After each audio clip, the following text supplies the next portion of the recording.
민주당 소속 인사이시니까 네. 이렇게 해석을 해주시지만 국민의힘이라든지 아니면 이제 보수 진영에서 보기에는 이재명 대표의 속내는 헌법재판소 판결이 빨리 나와서 조기 대선으로 가는 것이 좀 필요한 상황에서 본인의 어떤 지금 내가 수권 정당으로서의 리더 역할을 좀 보여주겠다 이런 속내가 좀 읽힌다라는 해석이 나오는 것 같아요. 맞죠.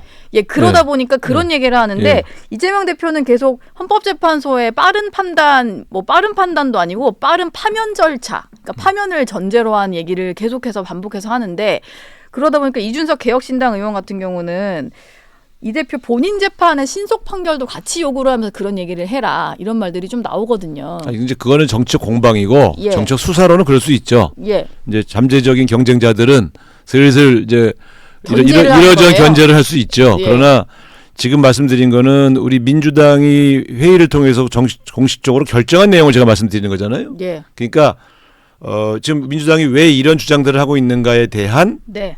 그 진위를 말씀드린 거고 그 뒤에 이재명 대표 갖고 있는 속내 이건 알아서들 뭐 해석하고 뭐 싸울 수는 있지만 적어도 공당이 공식적으로 결정해서 협조하려고 하는 내용들은 협조하는 대로 받아주고 그리고 그 다음 대선을 둘러싼 공방은 별도로 해야지 그 다음 대선을 둘러싼 공방을 지금 국정 운영을 안정을 위해서 협조하려고 하는 당에다가 퍼부으면 그럼 협조 안 하면 지금 집권당이 이 경제 위기를 극복할 수 있어요? 예. 제가 볼 땐 두 네. 개를 분리할 줄 아는 지혜가 필요해요. 예. 국정 운영을 협조하겠다고 하는 건 협조하는 대로 받아주고 그 다음 대선 잠재적으로 대선이 조기에 치러진다고 판단해서 이루어지는 공방은 공방대로 하고 이거를 분리할 줄 아는 지혜가 필요한 겁니다. 여당은. 예. 이걸 섞어버리면 네. 그럼 우리는 도와주고 싶어서 얘기를 했는데 우리 도움 필요 없나 보다. 그러면 그냥 손 떼면 돼요.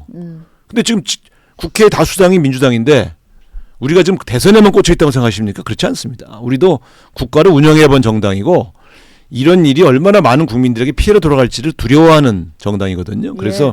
항상 대선에만 눈이 먼 그런 집단으로 보지 마시고 오히려 저는 국민의힘이 좀 걱정스러워요. 뭔 네. 얘기만 하면 대선 얘기를 해요 지금. 민주당은 최근에 대선 얘기한 적이 없거든요. 왜냐면 이게 어쨌든 모든 정당이라는 게 집권을 목적으로 좀 하는 정당들인데 그렇긴 해도 하지만 이제 정권이 또 5년 만에 교체됐다 보니 민주당 입장에서는 이번이 다시 좀 되찾아올 기회이지 않겠냐라는 것 때문에 그런 것 같아요. 아니 저희는 여유가 있어요 오히려. 예. 탄핵되고 나면 민주당이 유리하다는 건 다 알잖아요. 네. 서두를 이유가 없어요 사실은. 그런데 오히려 대선 얘기 주로 하는 거는 개혁신당하고 국민의힘 아닙니까? 예. 왜들 그래요? 지금 네. 대통령이 탄핵되고 아직 파면도 안 된 상태고 네. 그다음에 지금 경제가 굉장히 위기로 가고 있어서 국민들이 주식부터 굉장히 걱정이 많은데 최소한 이런 사태의 책임도 져야 되고 국가 운영의 책임을 져야 하는 여당이라면 이건 대선 노름이나 대선 얘기만 하면 안 되잖아요. 속마음은 그렇다 치더라도 예. 일단은 빠르게 국민들의 마음을 안정시키는 그런 발언들이 더 먼저 나와야 되는 거 아니에요? 근데 네. 그런 얘기는 아직도 들을 수가 없는 것이 집권 여당 맞습니까? 저는 좀 예. 제가 볼 때는 네. 이 사람들은 정치적 책략과 정치적 계산밖에 없는 것 같아. 네. 아니 이 엄정한 시기에 너무 좀 심한 거 아닙니까? 네. 지금 뭔가 그럼 대선 물론 이제 왜냐하면 탄핵 심판을 하다 보면 기각이 될 수도 있어요. 노무현 네. 전 대통령처럼 기각이 될 수도 있는 거니까 이게 뭐 당장 조기 대선이다. 이번 거는 기각 안 돼요. 단정할 수는 없습니다만. 기각 될 수가 없어요 이거는. 될 수가 없으니까. 예. 이게 박근혜 대통령 탄핵 사유보다 10배는 더 심각한 사안이에요. 저희가 뭐 탄핵도 해봤고. 그리고 탄핵 예. 소추안을 제가 읽어봤더니 내용을 간명하게 줄이셨더라고요. 그럼요. 그게 속도를 좀 빨리 내려고 그러셨나 봐요. 아니요. 사실은 예. 1차 탄핵안은 네.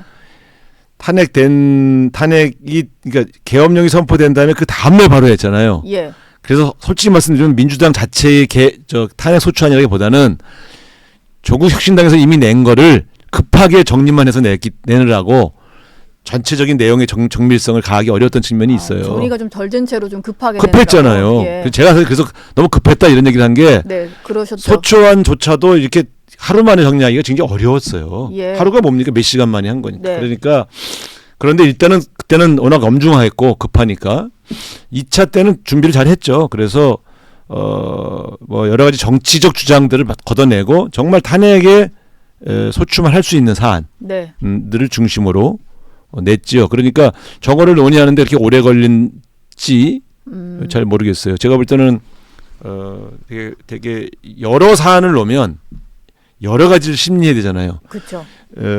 박근혜 대통령 때는 13건인가 그랬거든요. 그러니까 그걸 다시 나중에 이제 7건인가 줄였습니다만. 예. 그러니까 그걸 항목을 많이 넣을수록 다 따로따로 심리를 해야 돼. 일단 그냥 기소한 내용을 가지고 해야 되니까. 예. 일단은 지금은 그 기소된 내용, 즉 소추장에 있는 내용만으로 보면 저는 탄핵은 거의 뭐 100% 인용된다고 봅니다.